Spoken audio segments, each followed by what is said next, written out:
مولانا روم لکھیا نا ایک بندہ گاں بن آیا جنگل گاں وہ بن آیا راتی آ گئی آندھی بڑا طوفان آیا تو راتی ٹر پہ اندھیرے بھائی ہو سکتا میری گاں وہ گیا تو جناب شیر گاں کھا کے نا ستا پی سی اسی جگہ وہ نا ہاتھ سے ہاتھ پھیریا انہیں کہ نہیں بھائی گاں ٹھیک ہے موجود ہے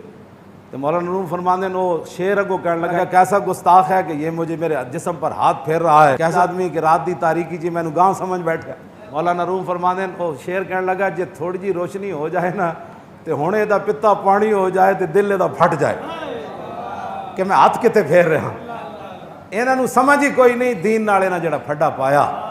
ہاں دین جدو انہاں کو انتقام آج انہاں نو پتہ لگ جائے نا دین انتقام بندے کو لیندا کنجے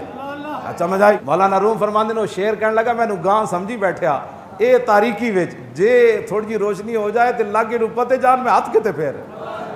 مولانا روم پتہ ہے نتیجہ کر دین ہارے قید دا مولانا روم اس قید دا نتیجہ یہ کڈیا فرمایا اج تے جناب رات دی دنیا دی تاریکی وچ لوگ دنیا نال پیار کر دین نا حرام حلال دی تمیز اٹھا کے کہہ دیں میں بڑا کامیاب ہو گیا میں کوٹھی بنا لئی کار بنا لئی مولانا روم فرماندے اے ادوں پتہ لگنا ہے جدو اللہ دے سامنے پیش ہونا پھر اس دن دا جناب پتا پانی ہونا کہ ہو جنوں میں سمجھدا رہا ہوں تے غلط نہیں سی میں اس دنیا واسطے اپنا سب کچھ برباد کیتا ہے ہاں جس دن روشنی ہونی مولانا روم اصل نتیجہ یہ کرنا چاہتے ہیں کہ بھائی اے لوگ اج رات دی تاریکی وچ دنیا نو بڑی محبت کر دین جدو اکھ کھلنی ادو پھر فائدہ کوئی نہیں ہونا تے تساں وی دین نال اے پھڈے بانٹ تو باز آ جاؤ مسجداں دے سپیکر تساں اتارے جنہ اتارے اج اندر چلے گئے جنہ ممتاز پھٹے لایا کیڑے پاسے چلے گئے جڑا ختم نبوت تے ڈاکے مارے تے جڑے چپ بھی رہے نا بچنا انہاں بھی نہیں کیوں جی علامہ نبہانی نے جامع کرامات اولیاء وچ لکھیا کہ ایک بندہ سی انہوں راتی خواب وچ رسول اللہ دی زیارت ہوئی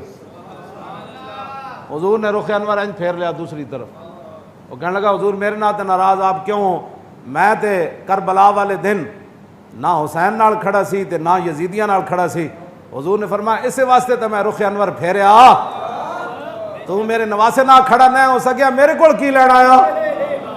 بس اتنی گل ہونی جے نواسے نال کوئی کھڑا نہ ہوئے تے حضور رخ انور پھیر لوان تے حضور دی عزت نہ جڑے کھڑے نہ ہوئے